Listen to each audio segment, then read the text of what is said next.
Hey. Hi. Hello. Welcome back, Misfits, and welcome back to a new episode. Today, we are continuing the Holiday 411 series. Yeah, got you some info on another holiday. Mm-hmm. So, Valentine's Day is coming up. Aw, that's cute. Or is it? Or is it? That was good. That was good. And that's what we're going to talk about today. So, we're just going to jump into the teachings because you already know what's going on. Yeah. Yes. So Valentine's Day occurs every February 14th across the United States and in other places around the world. Candy, flowers, and gifts are exchanged between loved ones, all in the name of Saint Valentine. Right. Yeah. Oh, the pretty that red sounds heart. So nice. So the holiday is named after Saint Valentine, which originated from the Catholic Church. So before we get into anything else, let's talk about Valentine. Like, who is this person? This person. Yeah. Yes, he has his own holiday. Let's talk about it. Let's see what it's all about. Yeah. So the Catholic Church recognizes at least 3 different saints named Valentine, all of whom were martyred. One legend says that Valentine was a priest who served during the 3rd century in Rome. When Emperor Claudius II decided that single men made better soldiers than those with wives and families, he outlawed marriages for young men. Valentine thought this was an injustice and continued to perform marriages for young couples in secret. When Valentine's actions were discovered, Claudius ordered that he be put to death. Okay, kind of drastic, but Yes. you know. Yes. You know, so It far was it's the sounding law. real great, right? Yeah, It's like, oh, he was marrying couples in secret. Yeah. That sounds awesome. I mean, they outlawed it, so it made sense. How and he dare was like you? being No one like, can yeah, stand the in the person name who of love. stood up. Yeah. So other stories suggest that Valentine may have been killed for attempting to help Christians escape harsh Roman prisons where they were often beaten and tortured. According to one legend, an imprisoned Valentine actually sent the first quote-unquote Valentine's card himself after he fell in love with a young girl who visited him while he was in prison. Before his death, it is alleged that he wrote her a letter and signed it, quote-unquote, from your Valentine, an expression that, as many of you know, is still very much used today. Yeah, that does sound familiar. Yeah, so from your Valentine, there was a guy named Valentine. Yeah, so everyone after him just copied his name. Yes, basically. Hey, we're doing what he did. Yeah, we're all Valentine. We're all Valentine. Exactly. So by the Middle Ages, perhaps thanks to his reputation, Valentine would become one of the most popular saints in England and France. I like how you said that. France? France. I'm in France. So that's who's thought to be Valentine, like the person. Now, on to the teachiness. We're going to talk about the story of the holiday. So the holiday has both Christian and ancient Roman tradition. Some believe that Valentine's Day is celebrated in the middle of February to commemorate the anniversary of Valentine's death or burial. Others claim that the Christian church may have decided to place St. Valentine's feast day in the middle of February in an effort to Christianize the pagan celebration of Lupercalia. And here we go. This is already starting to sound very familiar for the Holiday 411 series. Right. There's Yes. all this merging of different celebrations. Yes. And like, let's bring a little of this and let's cover up the pagan Season this. it with, let's season it with some pagan salt.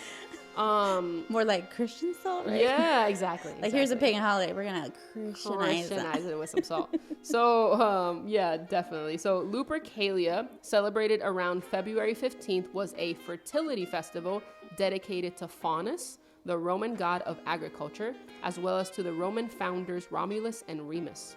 The beginning of the festival, members of the Luperci, an order of Roman priests, would gather at a sacred cave where the infants Romulus and Remus, the founders of Rome, were believed to have been cared for by a she-wolf or lupa. So yeah, do you know the story of Romulus and Remus? I don't think I'd heard this before. Yeah, I heard it. Yeah. And it was something about how there's these 2 kids, very much like Cain and Abel kind of, and they like left somewhere and they were in a place where there was like no food and water or whatever. And then this she-wolf had milk still and was like basically cared for them like they were their like pups, her kids or something. Yeah, basically her pups. And then something happened where one of them, I want to think, I don't know because their names are very similar. Yeah. But basically they separate and one of them is like the founder of Rome or something, and the city is named after one of them or both of them or something like that. I mean, they have similar sounding names, so yeah. Something like that. Huh. I don't know. Maybe that's something that we could talk about history later. lesson there. Yeah. So these priests would sacrifice a goat for fertility and a dog for purification. They would then strip the goat's hide into strips, dip them into the sacrificial blood, and take to the streets, gently slapping both women and crop fields with the goat hide. Far from being fearful, Roman women welcomed the touch of the hides because it was believed to make them more fertile in the coming year. Later in the day, according to legend, all the young women in the city would place their names in a big urn. The city's bachelors would each choose a name and become paired for the year with this chosen woman. These matches often ended in marriage. Whoa. We need to pause. Yeah, that's a lot. Yes. It's very, like a physical, like a picture. I can mentally see it. Yeah. It's not pretty. Yeah. Yeah, it's very weird. So they wanted to be hit with the goat chunk. Right, because it somehow meant they would be more fertile. And then after that, they'd get paired up. Right. You put all your names in an urn. I guess because you're more fertile, so you're like, let's go make babies. Right. And then bachelors pick you, and then you're you're together for like a year. And then sometimes they would get married and sometimes they wouldn't. Yeah.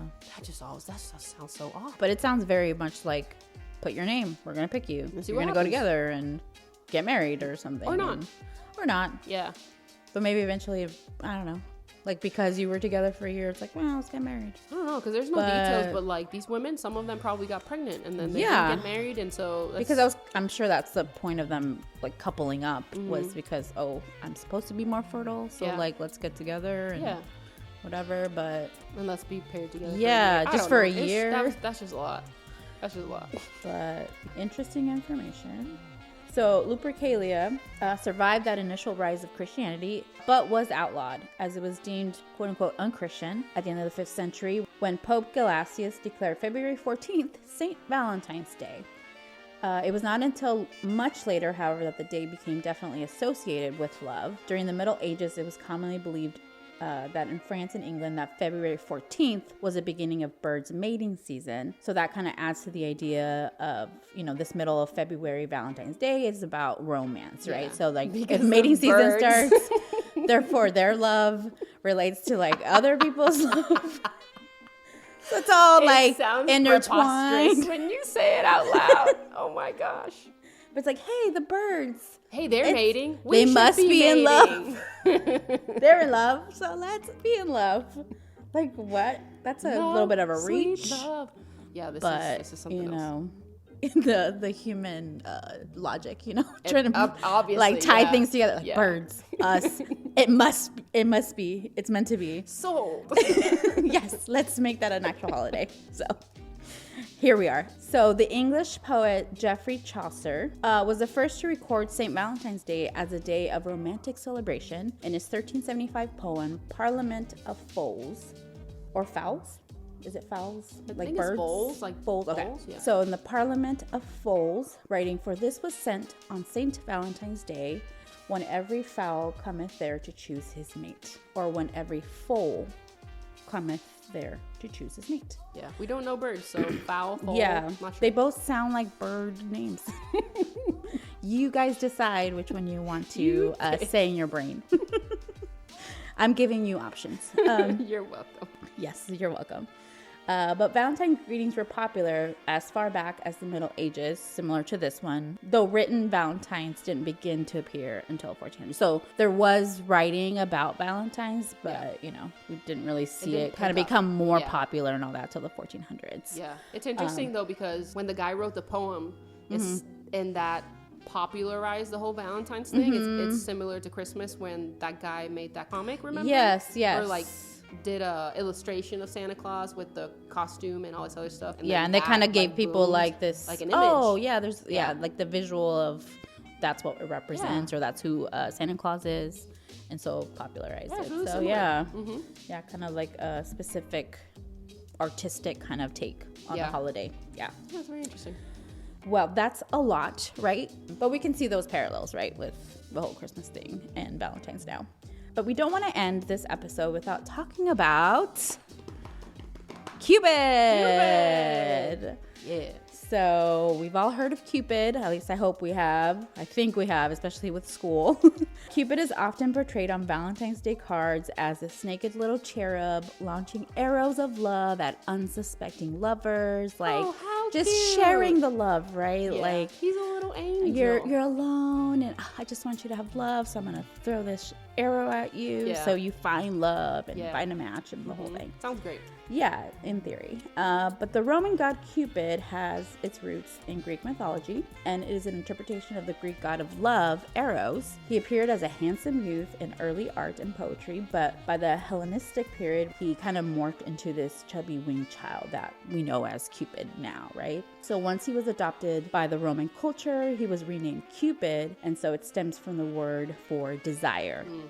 And so we kind of see the association again with Right. Like I shoot the arrow and I give yeah. that person desire for you or something. Exactly, Yeah. exactly. So like the Roman god Cupid, Eros concerned himself with love and passion. So there's that similarity again. And so Cupid making mischief and playing with lives, right? Like the whole piercing humans and gods alike. It was like this whole enchantment, right? Like, yeah, just basically like trying to convince them or playing Yeah. with them, creating these feelings, right, for people. That's crazy. Sounds like witchcraft. Yeah, very much so. It's kind of scary because I read the thing. I was like, playing with lives. I was like, playing with lives? Yeah. No, don't play with my life. no. No, I don't want any of that. No, don't shoot him. Don't shoot him.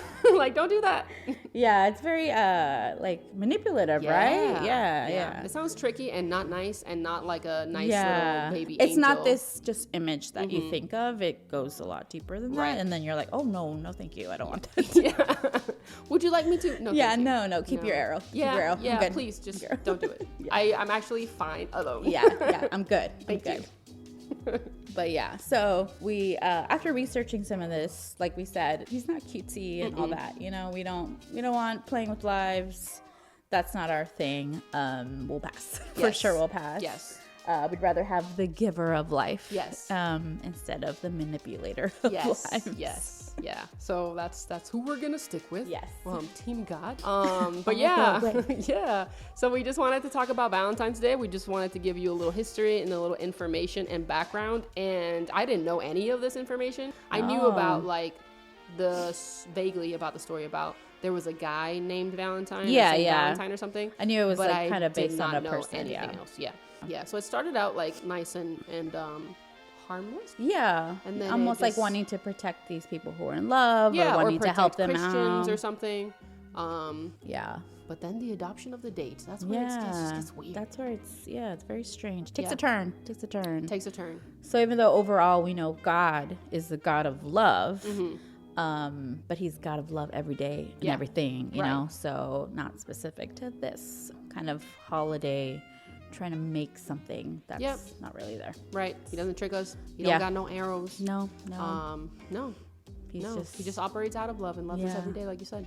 Yep. So we hope that you enjoyed this episode. We hope that you learned something new about Valentine's Day that you probably didn't know. Yeah. It got a little dark, and but it's the truth. But it's the truth, yeah. Yeah. So we hope you learned something today. And as always, this is Fran. This is Yadi. We are the Midtown Misfits, and we will see you next week.